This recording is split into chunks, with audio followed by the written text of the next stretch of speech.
Hi everybody, Dr. Bob here with another short video. This time we're talking a little bit about how to conquer test anxiety. So anxiety is that apprehension and nervousness that everybody feels from time to time when they're experiencing some sort of a scary situation.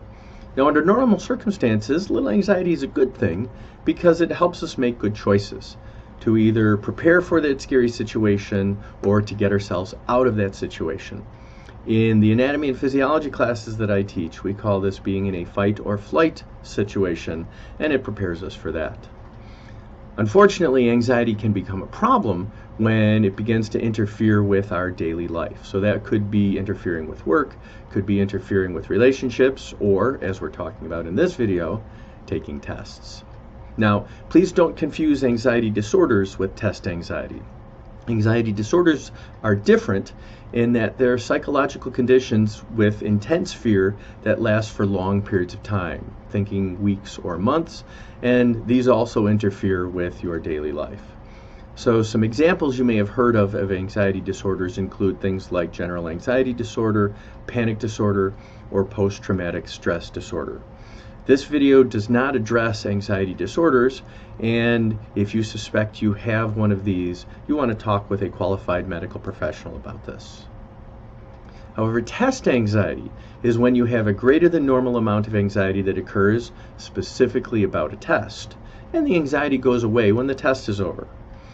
So, test anxiety interferes with your ability to complete a test. Now, the good news, if there is any, of test anxiety is that the test anxiety goes away after you take the test. Unfortunately, if you're in college, you're going to have more tests, and the test anxiety often returns when the next test comes up. Now, I tell my students, if your test anxiety is caused by lack of preparation, good. Be afraid. Let that fear really sink in, so that for your upcoming tests you do a better job of preparing. However, for the students that prepare to the best of their ability and they still are having problems, well, there are some things that we can do. But the question I want to ask you is, if you've experienced test anxiety in the past, chances are it's not going to change in the future. So isn't it time that you do something about it? Fortunately, there are some factors that we control about tests that we can influence. And by addressing the factors that you control, well, your test anxiety might be reduced, or in fact, it could actually go away completely. So, test anxiety factors that you control. Number one, attending class. Most college faculty talk about important things in class. So the fact that you're there hearing the material, hearing about changes to the syllabus, hear about upcoming assignments, quizzes, and tests is important. So if one of the problems is you struggle with attending class, be there. Hey, in addition, you control how much studying you do. Depending on the class, you might need to have more time or less time studying. In the non-majors environmental biology classes that I teach, a typical A student is going to spend 5 to 6 hours a week studying. However, in the anatomy and physiology classes that I teach, and these are classes for people who want to be nurses and doctors and dental hygienists and medical imaging technologists, a typical A student in my class will do between 10 and 12 hours a week of studying. So, however much studying your class requires, make sure you do it. The study strategies that you use to study are also very important. Now, oftentimes we continue in college with the study strategies that we used in high school. And those strategies might have been helpful for you then, but right now you might need to incorporate some other study strategies. Check my videos, because I will be putting up a video on how to study for tests. Actually, I already did the how to study for test video, so make sure you check that out. The time of day that you study and the environment in which you study are also very important. If you are a morning person, you do really well between 8 a.m. and 2 p.m. You want to make sure that you're studying then. It is not unusual for me to see students who are studying at 10 o'clock p.m. or later. And if you're a morning person, that's not going to be real effective for you. Also, the environment in which you study is important. If you study in your bedroom with the music on and the lights dim, chances are you're going to fall asleep. So find some place to study that works for you. It might be a library, it might be a Starbucks, Find what works for you and make sure that you're doing that.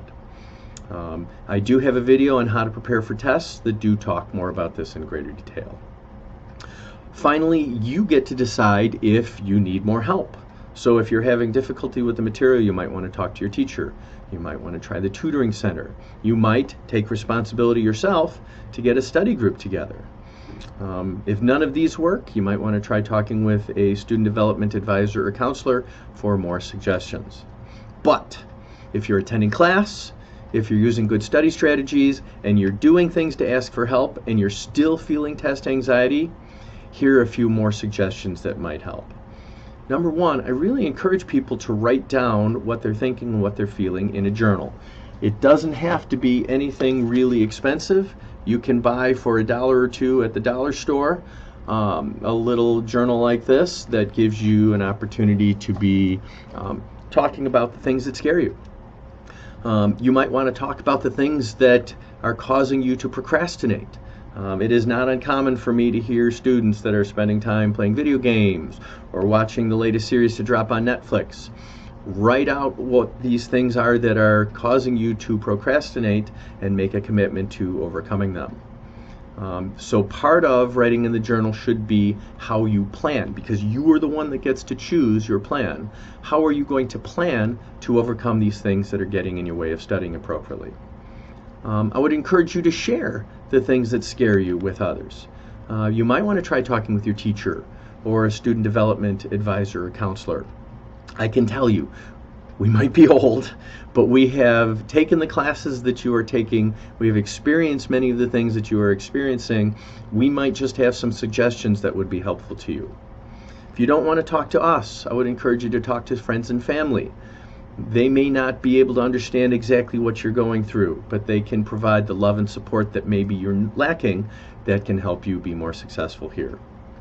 Next, I would encourage you to take the first step, do something positive, even if it's really small. If you're having trouble preparing for a test or studying, take half an hour and just do something to get you started. Sometimes that first step is what you need in order to really get back on track with things. So something else you can do is to give yourself positive self-fulfilling prophecies. So a self-fulfilling prophecy is a message that you tell yourself so many times that you begin to believe it. Too many times we give ourselves negative self-fulfilling prophecies, like, I can't take tests, or I have trouble writing essays. And if you say this enough times, you begin to believe it. So instead of giving yourself negative messages, give yourself positive self-fulfilling prophecies, but make sure that they're really true. So if you've really put in the time to study for a test, if you've used multiple study strategies, reinforce the fact that you've done this and say, as you're walking into a test, I have given my 100% effort. I have done the very best I can. Now I'm going to go and show off and show how much I know. Tell yourself, hey, I am doing the things that successful people do. I am going to be successful on this test. And if you give yourself these positive messages enough times, you'll begin to believe those too. Next, put your fears in perspective. Sometimes a test is just a test, and it's not, oh my goodness, the thing that's going to end my life right here.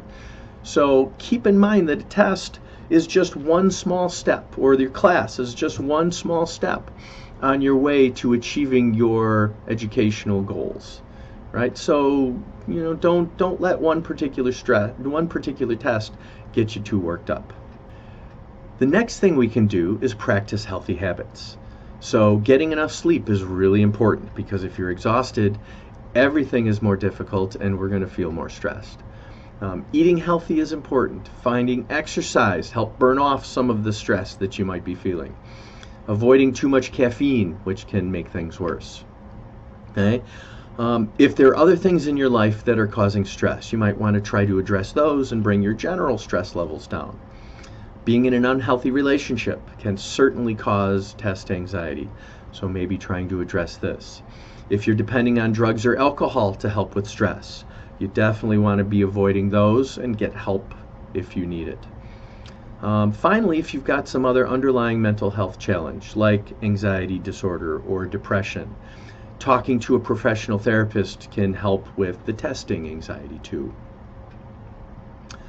Next, you want to do some things to relax. I'd mentioned exercise a few moments ago. Good vigorous exercise is going to be a great way of bleeding off stress and helping you be calm when you're walking into the test. When you're studying, I would encourage you to take short breaks. Research shows that the typical adult has an attention span of about 45 minutes. So after 45 minutes or an hour of good studying, take a break, but make it a short one, 5 or 10 minutes.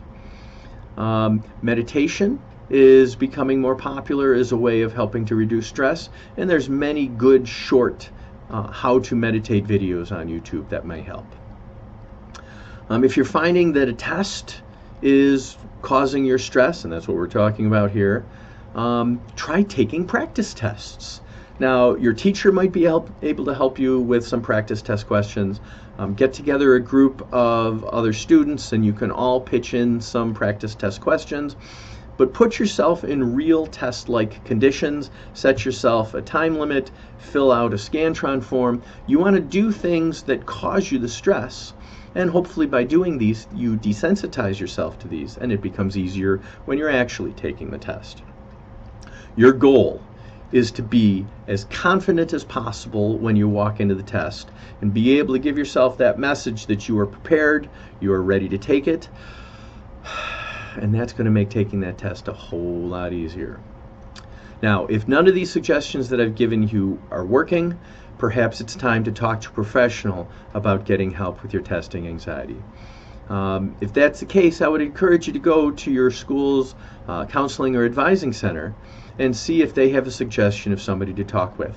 Many times there are qualified people in those counseling and advising centers that are able to help you, and that's in many cases a free resource that your tuition helps to pay for. If for whatever reason that's not a good option, I would talk with your physician who might be able to recommend somebody who can be helpful for you. But it's important is that you don't give up. You've set this wonderful goal of getting an education. Don't let having some test anxiety get in the way of your achieving that. So the short-term pain that you feel now with this test anxiety is going to be worth it when you achieve that degree or credential that you're working for and you're in that career that you dream of. So too many of us are not living our dreams because we're living our fears. This is a quote from Les Brown. But what I want to leave you with is that test anxiety is something that you can overcome. Thanks for your time and keep up the good work.